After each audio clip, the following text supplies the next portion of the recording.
Venezuela ilə artan gərginlik Amerika Birləşmiş Ştatları prezidenti Donald Trumpın əsas məqsədini üzə çıxarır. Söhbət Cənubi Amerika ölkəsinə hücum üçün Konqresin razılığına ehtiyac duymadığını deyən Trumpın quru əməliyyatlarına dair anonsu oldu. Bu da məsələnin yalnız narkotiklə mübarizə olmadığını, xüsusən 47-ci liderin uzunmüddətli planından irəli gəldiyinə işarə edən amil kimi izah olunur. Ağ Ev rəhbəri hələ ilk prezidentliyi dövründən etibarən sanksiyalar və ixtişaşlara dəstək verməklə Venezuela lideri Nicolas Maduronu devirmək niyyətində olub. Deməli, bunların effekt verməməsi isə indi də kartellərlə mübarizə adı altında hərbi güc tətbiq etməyə vadar edir.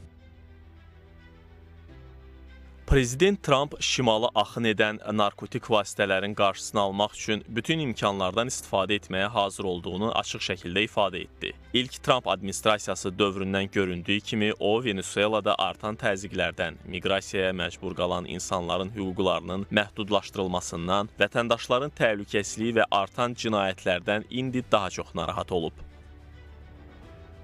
Caracas hazırki situasiyadan olduqca narahatdır və Amerika tərəfini sakitləşdirmək üçün təkliflər irəli sürür. İddialara görə Venezuela hökuməti hətta neft rezervlərindən Birləşmiş Ştatlara dominant pay vermək istəyir. Digər tərəfdən Maduronun müharibə ehtimalına qarşı həyata keçirdiyi hazırlıq tədbirləri də narahatlığın əbəs olmaması ilə izah edilə bilər. Əhaliyə ard-arda edilən müraciətlər, hərbi təlimlər, təslim olmamaq çağırışları, habelə hərbi texnikaların hazır vəziyyətə gətirilməsi Karib hövzəsində savaşın qaçılmaz senari olacağı kontekstində dəyərləndirilir. Ancaq ehtimallar sadəcə qarşıdurma olacağına işarə etmir. Venezuelaya təzyiqlərin daxildən ediləcəyinə dair gözləntilər də var. Gözləntilərə səbəbsə Amerika liderinin hakimiyyət dəyişikliyi niyyətini inkar etməsi, lakin həm də Venezuelada CIA-nin gizli fəaliyyətinə icazə verdiyini deməsi olub.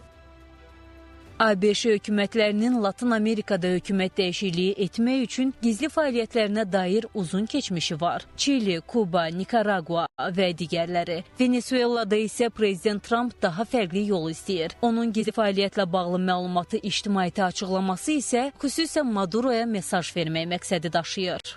Bəli, Venezuela və Kolumbiya ilə bağlı narkotik problemi var. Amma Birləşmiş Ştatların məhz buna fokuslandığını düşünmürəm. Digər məsələ isə ondadır ki, New York Times ABŞ-yə gətirilən narkotiklərin sadəcə 10%-nin Venezueladan gəldiyini yazır. Yəni, Venezuelaya yönələn hərbi təhdid Venezuelanın ABŞ-yə yönələn narkotik təhdidindən daha böyükdür.